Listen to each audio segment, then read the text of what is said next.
Gloves Off is always on point. On point.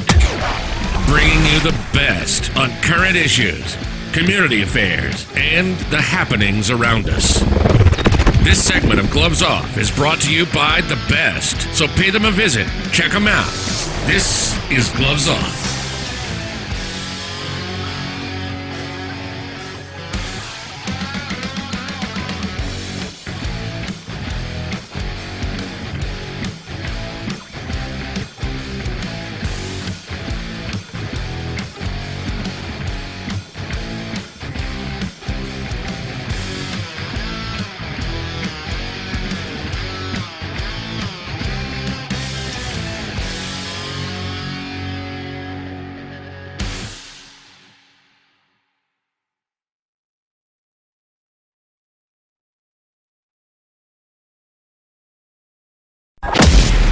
If you've ever wondered, if you ever had a clue what would happen if Batman, the Avengers, the X-Men fought the 47 Ronin, you will have great hitting, power strikes, and speed. This event will be known as the North Texas Stick Fighting Championships. It's open to all martial artists. This is where legends are formed, where they're forged, where they are founded. Sign up now. Call the number 956-401-4868 and look up the website at www.savate.biz. So remember, this is for serious martial artists. If you're not serious, sit back and whisper about the event. If not, we'll see you there.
ROXANNE Pena. We're going to touch base on film, film works, the film industry here in Laredo.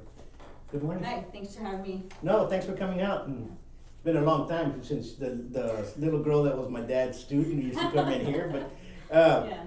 tell me, what's going on? So in January of this year, we, or myself, had this idea to start a nonprofit. And so the nonprofit is called Learn Think Media. And what we're designed to do is to advance the city of Laredo's Viva Laredo Master Comprehensive Plan that was adopted by the city in September 2017. And through that, we are offering kind of like a education of sorts for arts and culture, specifically through filmmaking. Okay, so this is something that's in conjunction with the city, or this is something that is going to enhance, because you talked about a plan. What plan? So it's the Viva Laredo Comprehensive Master Plan. When I first moved to Laredo, I mean, I am from Laredo, Sure. but I left for a number of years and I came back about 3 years ago. When I first came back, I opened up a production company, and I met some certain individuals that were part of this Viva Laredo project. And what this Viva Laredo project was about is getting a master plan, which kind of, it's a 20-year plan that strategizes and supports growth in 12 different areas of the city. You know, economics, housing, arts and culture and education, you name it, parks and rec. And so it's a big book that kind of just gives the city of Laredo general guidance as to what strategies should be in place to grow and be a better quality of life for our community. So I participated in that, and when I decided that I was interested in opening up a nonprofit, I thought, well, what do we need in Laredo? What is it that we're looking for? So I opened up that book, and in the arts and education and culture section, it said that one of the strategies to improve quality of life for the citizens of Laredo is film festivals. And I said, well, that's right up my alley. You know, I lived in Austin for a number of years, 14 years, and I co-coordinated several film festivals, and I've been doing film and video production. Well, video production, because I haven't actually worked on film, but I've been doing it all my life. So I thought this would be a great opportunity to use that line in there with the support of another nonprofit called City Makery, to really say this is what we're doing. We're enhancing the city of Laredo master comprehensive plan with our nonprofit organization, specifically through filmmaking. Oh, that's a great idea. And what have you done now towards that? What projects have you done since January to now? What have you held? Yeah, so we got our nonprofit status by the state, the Secretary of State, in April Sure. 24th. So the first thing that we did was start a summer film camp for kids. Oh, that's awesome. So yeah, these kids are ages 8 to 16. We had 4 one-week camps, and they did a crash course on story development, script writing, and film production. So in the course of that 1 week, they did all of that, and we selected 2 of the best films. They all had a chance to write a story based on the development that we taught them, and we picked the 2 of the best stories, and then we filmed them for these kids. They did all the roles. They were directors, assistant directors, camera assistants, you name it. Whatever role that we needed to fill for this production, they were it. And they worked under the pressure of the deadline because they only had 1 day to do the actual filming of their short films. So my thing was, if we don't get this done, there's no film. And so they did. They understood what it was like to work under pressure, under a time frame, to work as a team, because every role is connected when you're doing anything in a team setting. So we did 4 one-week camps, and where we're at now is that now we have the producers who are also the editors of these short films. They are going to be premiered at the Alamo Draft House September 21st. Oh, that's cool. That's cool. Yeah. That's awesome, because kids need that. Kids need different avenues, and that's something that anything that's for the youth, it's needed, and we have to do it in a positive way, because all of a sudden, and I keep saying this, and I keep telling everybody, is our youth are our last chance of innocence that we have left before society grabs us. And what I mean by that is we have to very well give them as much character, not discipline for them to be disciplined. Yeah. In projects for them to become good citizens in the future, right? Right, absolutely. And that's what and film is one way to do that, because everybody has to be orchestrated. You need to understand, like you said, time constraints. And a lot of people don't understand that, and a team, T is for time as well, and it's very much needed. Who's involved with you in this? Who's part of the board and everything else, if you don't mind me asking? No, absolutely not. So as the founder, I've been selected, of course, to be the president, and I'm Sure. pretty much running the program. We have Christina Mendoza from Living Laredo. I'm not sure if you're familiar with that organization. They are pretty much, they do social media advertisement and a lot of the free or really inexpensive events they promote on their website. So Living Laredo, Christina Mendoza, she's our vice president. And then we have a really young and up-and-coming filmmaker who has been with me since he's 19. So when I first moved to Laredo, he came in contact with me, and he works on his own, but he also really supports the vision. His name is Juan Baez. He's our secretary. And we have Regina Portillo. She also just came back to Laredo, specifically to work with the City Makery. It's another nonprofit organization. She's one of our board directors, and they've been instrumental in supporting our progress or moving forward. Sure. And we have one more board director, but he shall not be named. Why? I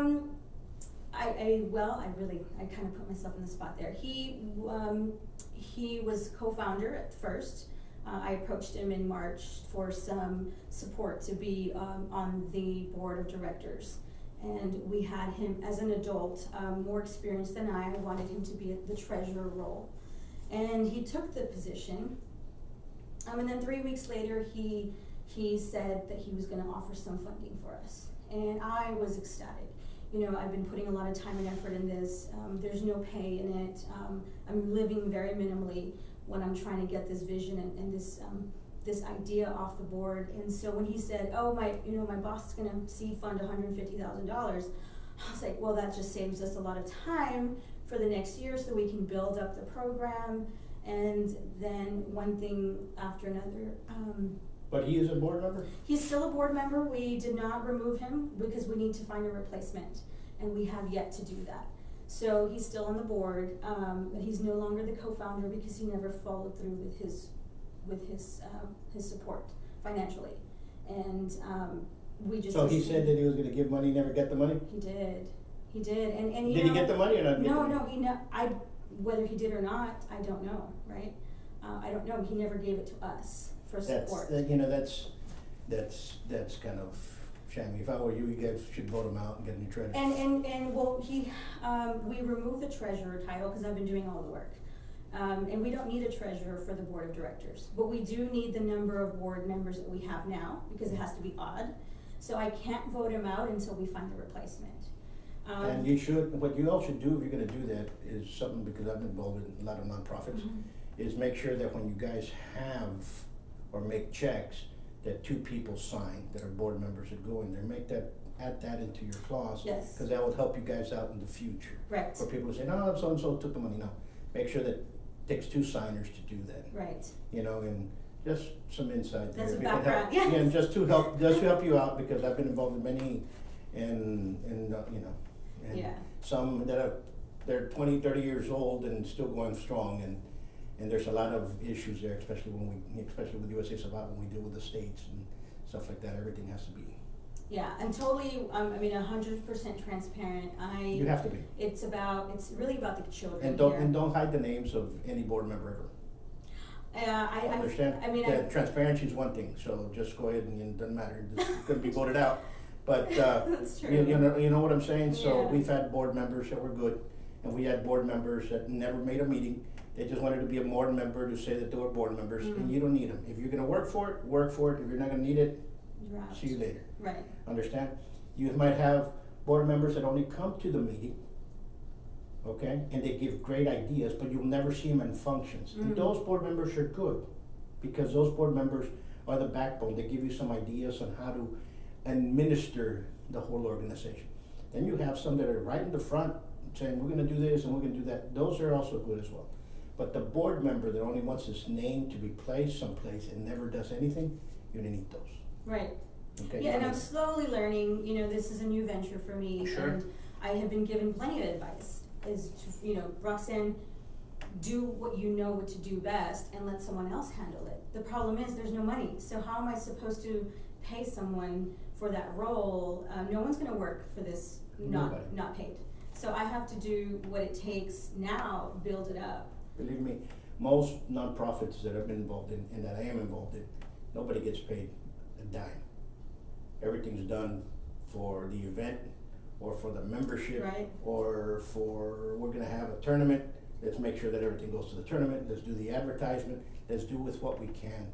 And you have to be very frugal with your money, okay? You can't be extravagant, somebody's scared, we're gonna put them in. Ain't gonna happen, okay? People need to understand, sometimes you're given $5,000 and you make those $5,000 work out like if it's $15,000 or $20,000 in other organizations, understand? Yeah. Because of what you're trying to do with it. Right.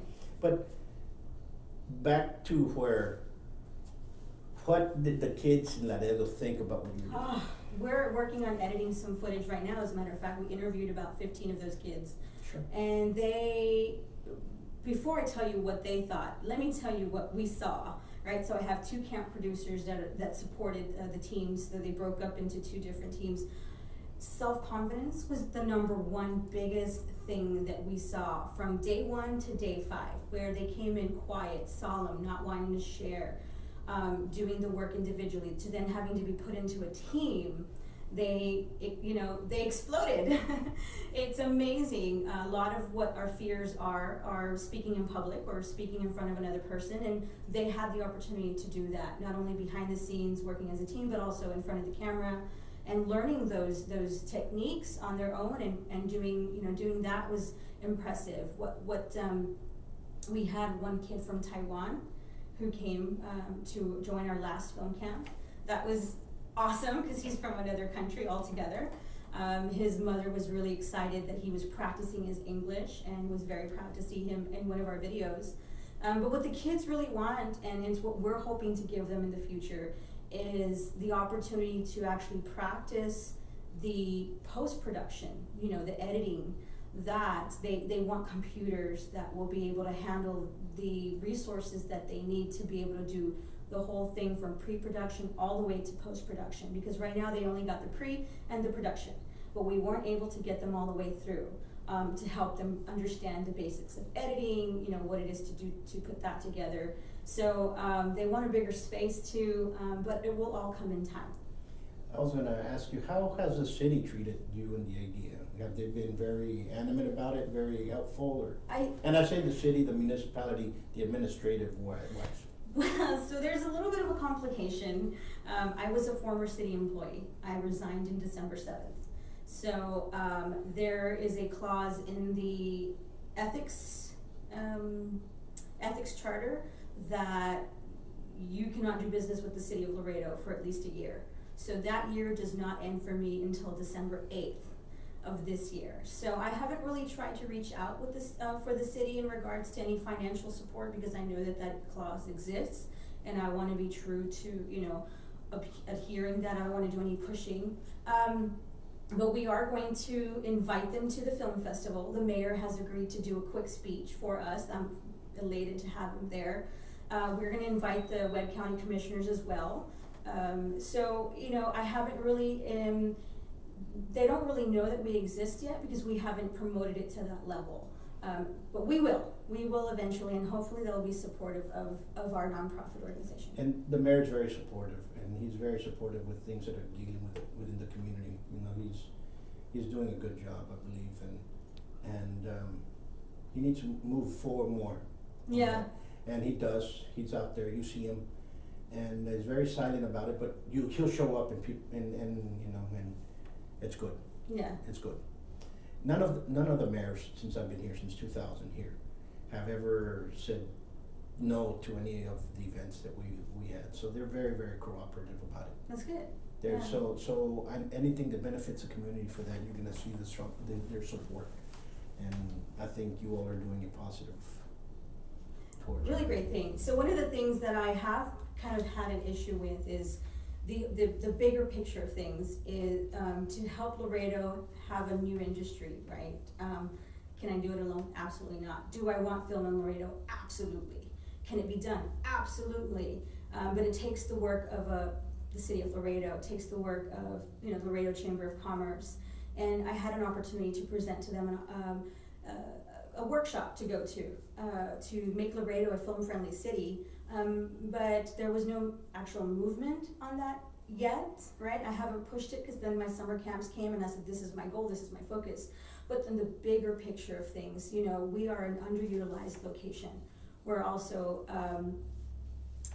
there's certain tax breaks that the Texas Film Commission by the Governor Abbott has put in place. So we have production companies come through Laredo all the time. We have National Geographic that was here. They left last week and they were here for about a month and a half. So if we bring production companies to the city of Laredo without our film permits, because right now we have no film commission, there's no. What do you mean no film commission? There has to be a film commission within the city to allow for that to happen? Ideally, it would be essential. It would behoove the city to have a film commission, to be that liaison or a person that acts as such, so that there is a connection, because it's part of what conventions, visitors, and bureaus should or could be doing. Is part of tourism, right? If you're bringing heads to beds, then if you're bringing production companies to come film here, they have to stay at a place. They're gonna have to be spending money on food and meals, and they're gonna have to be spending money on entertainment, because when you work 10 to 12 hours a day, you're gonna want to unwind at the end. And they've been doing that. The production company, I met with them a couple of times. They were downtown Laredo, having a blast at the locations that were available for them to unwind. So the film commission should exist. Does it need to? No, but you do need people who are acting as those liaisons to be able to have that connection from production companies in Hollywood to then come down. So I'll be meeting, our team will be meeting with Brownsville this Thursday. We're gonna go to Brownsville and say, hey, you guys, because they're making a film right now from Hollywood in Brownsville. Though they have that really tight connection, the Rio Grande Coalition or something or other, and they have this nonprofit organization called the Revival of the Arts, or the Revival of the Fine Arts. And so there's a big group of people that are really knowledgeable about this production stuff. But we don't have that here. Well, we cannot compare ourselves with the Valley. No, absolutely Okay. not. The Valley ate our lunch long ago, okay? And it's saddening because we're over here with the largest sport, with the largest sport, with the largest sport, with the largest sport, but they ate our lunch. They ate our lunch, and some of the other cities are gonna eat our dinner, okay? And by the time we figure it out, everybody's gonna be selling mariachis, which was a name that was given to us here everywhere else instead of sop tacos, okay? And we need to wake up to what's going on. The last film that was, I think, made here was Eddie Macon's Run, okay? When was that? What year The was that? 80s, so look it up. Yeah. But we have great individuals that work in production. What's his name, Gomez Rejon? Yes. And went to school with him. Excellent individual. Last time I saw him was in the airport. And he has done a good job. So we have a lot of connections with people. We have individuals that can. Mm-hmm. But are we gonna bring it down? Are we that city friendly for that? Not yet. And not what I'm saying is, I think the people will enjoy it. I think the people would love to have films made. But we have to be more city friendly with a lot of things that are going on. Yeah. And we have very good city councilmen right now. Mm-hmm. We have individuals that care, okay? We have individuals that are trying to move forward.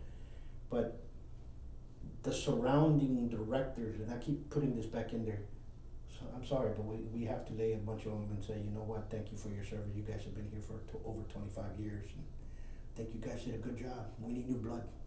Yes. And if we do not get the new blood, we're gonna go under. And like I keep saying it again, McAllen already ate our lunch.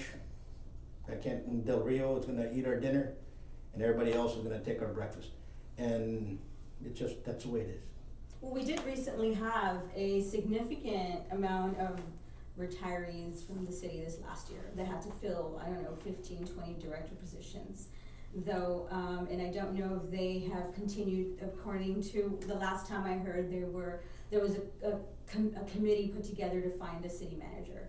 I don't know where they're at with that, but yeah. Talking about the city managers, I think they're doing an excellent job. I do too. I think they're doing, not in any friendship or any way, I think they're doing a great job, a grand job in comparison.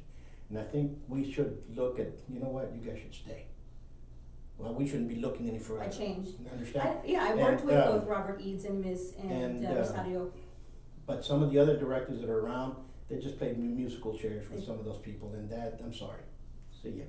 You guys have really kept us behind in a lot of things. Parks and Rec, I'm sorry, but flying kites and having mud runs is not what people really, really want. That was part of the San Miguel, the mud running thing was part of the council member San Miguel. Budget time is coming. It's right around the corner. I think September is when they start cutting the budget again. I'm really interested in seeing how that looks. I have been very avid since I have moved to Laredo with city council and understanding all of that, because what we don't have is the support from the younger crowd and myself, the people in my age, to really understand that it takes the individuals to participate in order to have a voice with city council on items and agendas. Has a city councilman that comes to mind that will be very up with you guys, kind of up and up, is Algit. Did Algit help you or want to help you? So or? Algit is our legal advisor on the board, but he's not on the board. He's just a legal advisor. So I didn't. He's one that should be. He should be. You know, he was a photographer. His mom did the journals and yes. all that stuff. So I think this would be something that he would jump for joy on. Yeah, right now like I said, he's our legal advisor. I'm scheduled to meet with him on Friday to talk about the future of our nonprofit organization and some techniques that we're trying to implement for our sponsors. I think it's going to go well. We just need to recuperate from having had that potential seed funder and then fall on us, because we did because of that person. He increased the rate for our summer camp producers. He increased the rate of their pay. And then he didn't follow through, and then I had to maintain that because I couldn't say, oh well, he's gone, he didn't pay, now I'm going to reduce the cost of your pay. It doesn't work that way. So we used the registration funds to pay those camp not facilitators, but the camp producers, and I went without pay, because that's what you do. You pay others before to keep them loyal, to keep them on the promise before you pay yourself. And I've heard people say, no, you have to pay yourself first. And I said, no, that's not how I run things. Now, am I broke? Am I sacrificing? Am I struggling? Absolutely, but the vision that I have is far beyond what I'm going through in this temporary little moment that we're dealing with. So what we really need is just the support of a larger community base. Yes, I do need the support of City Council at some point in time to move forward. So once we get the approval from the IRS that we are officially the nonprofit status, then I'm going to proceed and move forward with, advancing our nonprofit to include continuing education courses, to include all the other things that the kids want: a bigger space, computer access, and so on and so forth. Where are you meeting now? Well, I am blessed to have an amazing mom. So we are on the Colonnade Square 2. Literally, I could have walked, but for the sake of the heat, I decided to drive over here. But yeah, right there. So BTP Insurance Services is the first floor, and we're on the second floor. Most people don't know that there is, the second floor. It was used as an attic before my mom moved in. But then I turned it into a production studio for Lot 31 Films, and then I decided, I'm going to move forward and turn it into a nonprofit organization where we can teach kids filmmaking. That is awesome. And say hi to your mom. She's a lovely lady. And we wish you the best. And anything that comes up, let us know. We'll talk about it, and in fact, bring in some of the kids. Let's touch base about it if it's possible. Yeah, I do want to mention one more thing though. We do have that film festival coming up September 21st. September 21st, sure. Yes, and we are looking for volunteers to help support that. We will not be able to run that film festival without volunteers coming in and doing the work that we need to promote it, to do the actual event. I'm reaching out to Tammy. I'm reaching out to the high schools for volunteer. They all need volunteer hours. So that is something that we're in the process of looking for right now. Awesome. Once more, thanks. Thank you, I appreciate it. And folks, this weekend we have great fights, so go check them out as well. Some great boxing. And please support the event. What's the date again? September 21st at Alamo Draft House from 10 a.m. to 1 p.m. We're doing the inaugural Youth Vision Film Festival for our summer camp kids. Awesome. Until next time, peace.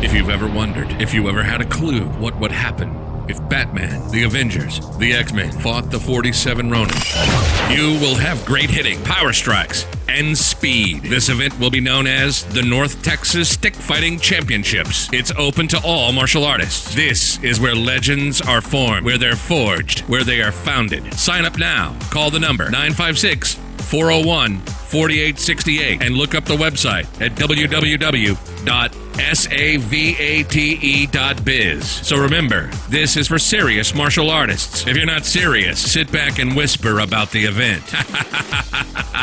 If not, we'll see you there.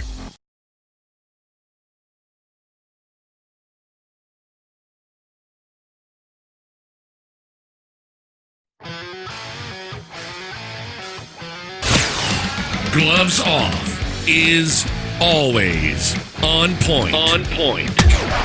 Bringing you the best on current issues, community affairs, and the happenings around us. This segment of Gloves Off is brought to you by the best, so pay them a visit. Check them out. This is Gloves Off.